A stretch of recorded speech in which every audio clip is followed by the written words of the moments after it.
Knowledge চ্যানেলে স্বাগত জানাচ্ছি। আজকে আমি গুণনীয়ক থেকে যে সমস্ত প্রয়োজনীয় এমসিকিউ গুলো আছে সেগুলো নিয়েই ক্লাস নিচ্ছি।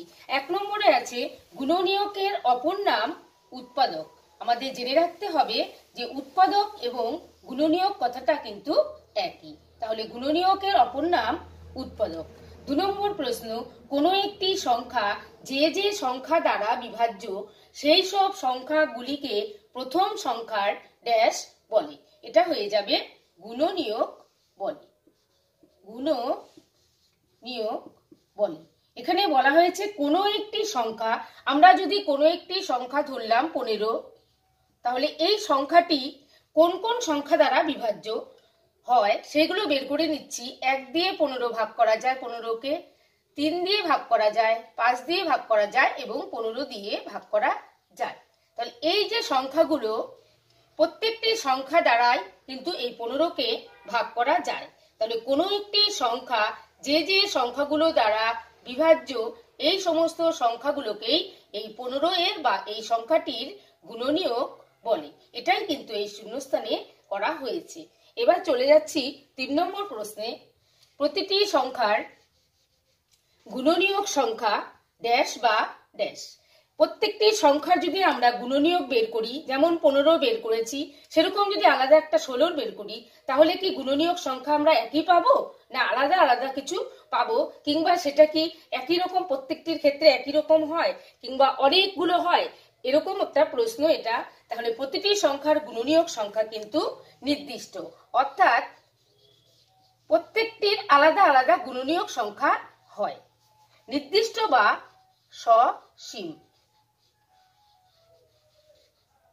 অর্থাৎ নির্দিষ্ট অর্থাৎ প্রত্যেকটি সংখ্যার গুণনীয়ক কিন্তু আলাদা আলাদা হয় এবং যেই কটা গুণনীয়ক সংখ্যা হয় তার থেকে কিন্তু কখনোই সেটা বাড়বে না কিংবা কমবে না। আমরা উদাহরণের মাধ্যমে যদি ব্যাপারটা একটু দেখে নিই যে নির্দিষ্ট কথাটার মানেটা এখানে কি বোঝানো হয়েছে।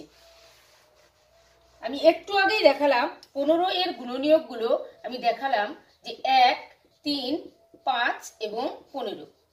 এখন যদি আমরা অন্য আরেকটি সংখ্যা নিই, আমরা যদি এখানে নিয়ে নিই 7, তাহলে আমরা দেখতে পাবো যে 7কে 1 দিয়ে এবং 7 দিয়ে ভাগ করতে পারছি। তাহলে এক্ষেত্রে আমরা দেখতে পাচ্ছি গুণনীয়ক সংখ্যা হচ্ছে 4টি, কিন্তু এক্ষেত্রে আমরা দেখতে পাচ্ছি গুণনীয়ক সংখ্যা 2টি। তাহলে 7 এর গুণনীয়ক সবসময় এই 2টিই হবে, 15 এর গুণনীয়ক সবসময় কিন্তু এই 4টি হবে।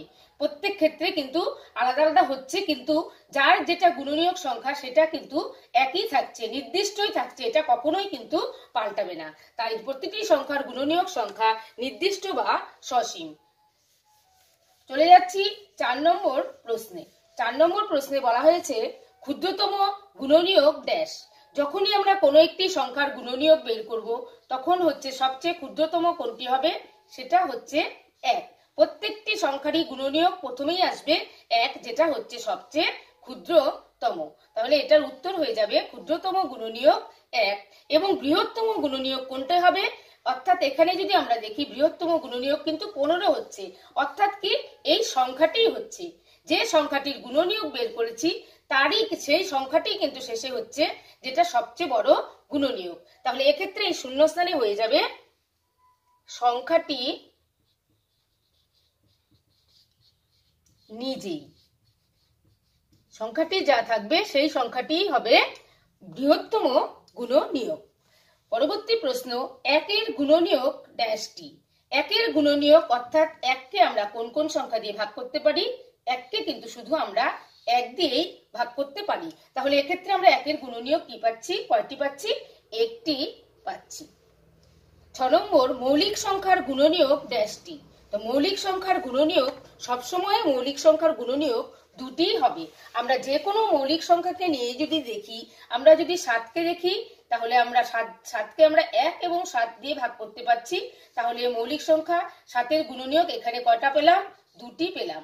যদি আমরা অন্য আরেকটি মৌলিক সংখ্যা নিই 13, তাহলে এক্ষেত্রে 13কে 1 দিয়ে এবং 13 দিয়েই ভাগ করা যাচ্ছে। এক্ষেত্রেও কিন্তু আমরা গুণনীয়ক 2টি পেয়েছি। তাহলে এক্ষেত্রে আমরা বুঝতে পারছি যে কোনো মৌলিক সংখ্যার গুণনীয়ক সংখ্যাই কিন্তু 2টি।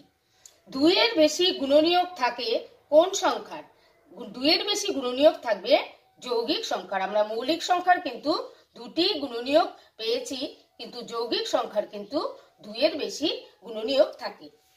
8 নম্বর প্রশ্ন, গুণনীয়ক হতে পারে এমন 3টি সংখ্যা আমরা লিখব। 4 দিয়ে আমরা ভাগ করতে পারি 8কে, 12কে এবং 16কে। এই সমস্ত সংখ্যাগুলোর যদি আমরা গুণনীয়ক বের করি তাহলে প্রত্যেকটি ক্ষেত্রেই কিন্তু আমরা 4 পাচ্ছি। তাহলে এই সংখ্যাটির গুণনীয়ক 4, এই সংখ্যাটিরও গুণনীয়ক 4, 16 এর গুণনীয়কও কিন্তু 4। তাহলে 4 গুণনীয়ক হতে পারে এমন একটি 3টি সংখ্যা আমরা লিখে দিলাম, 8, 12, 16। এক্ষেত্রে আমরা অন্য সংখ্যা বসালেও কিন্তু অঙ্কটা সঠিক হবে, যেটা 4 দিয়ে ভাগ করা যায়। 9 নম্বর প্রশ্ন, 12, 18, 30 এর গরিষ্ঠ সাধারণ গুণনীয়ক কত? তাহলে 12, 18, 30 এর গরিষ্ঠ সাধারণ অর্থাৎ হচ্ছে সবচেয়ে বড় সাধারণ গুণনীয়ক কোনটি? এই প্রশ্নটাকে সলভ করতে গেলে এটা কিন্তু আমাদেরকে একটু অঙ্কটা করে নিয়ে তারপর এই সাধারণ গুণনীয়কটা বের করতে হবে। তাহলে সংখ্যা 3টি হচ্ছে 12, আরেকটা হচ্ছে 18, অপরটা হচ্ছে 30। আমরা প্রত্যেকটির গুণনীয়ক গুলো বের করে নেব। তাহলে এখানে আমরা 12 পাচ্ছি 1 দিয়ে, 2, 3, 4, 6 এবং 12। 12 এর গুণনীয়ক পেলাম। এবার 18 এর গুণনীয়ক গুলো বের করে নেব। 1, 2, 3, 6, 9 এবং 18। আবার 30 এর গুণনীয়ক গুলো বের করে নেব। 1, 2, 3, 5, 6, 10, 15 এবং 30। আমরা আলাদা আলাদা ভাবে প্রত্যেকটির গুণনীয়ক গুলো বের করে নিয়েছি। এবার আমাদের প্রশ্ন হচ্ছে সাধারণ গুণনীয়ক গুলো বের করা। এখানে গরিষ্ঠ সাধারণ মানে সবচেয়ে বড় সাধারণ কোনটি? সাধারণ বলতে সেটাকেই বোঝায় যেটা 3টার মধ্যে যে সংখ্যাটা আর গুণনীয়কটা আছে। এখানে আমরা সাধারণ গুণনীয়ক দেখতে পাচ্ছি 1, যেটা 3টাতেই আছে। যেটা 3টায় আছে সেটাই হচ্ছে সাধারণ গুণনীয়ক। 2 আছে, 3ও আছে, তারপর আছে এখানে 6 আছে সাধারণ গুণনীয়ক, 6 দেখতে পাচ্ছি। তারপর আছে এখানে আমরা কিন্তু আর সাধারণ গুণনীয়ক পাচ্ছি না, এমন কোনো সংখ্যা নেই যেটা 3টাতেই আছে। তাহলে এখানে 1 আছে, 2 আছে, 3 আছে এবং 6 আছে। তাহলে সাধারণ গুণনীয়কগুলোর মধ্যে আমাদের গরিষ্ঠটা বের করতে বলা হয়েছে। গরিষ্ঠ অর্থাৎ সবচেয়ে বড় এখানে হচ্ছে 6। তাহলে 12, 18, 30 এর গরিষ্ঠ সাধারণ গুণনীয়ক হয়ে যাবে 6। আজকের এই ক্লাসটি ভালো লাগলে লাইক করবেন, কমেন্ট করবেন, শেয়ার করবেন এবং আমার পরবর্তী ক্লাসটি পেতে আমার চ্যানেলটিকে সাবস্ক্রাইব করে আমার সঙ্গে থাকবেন।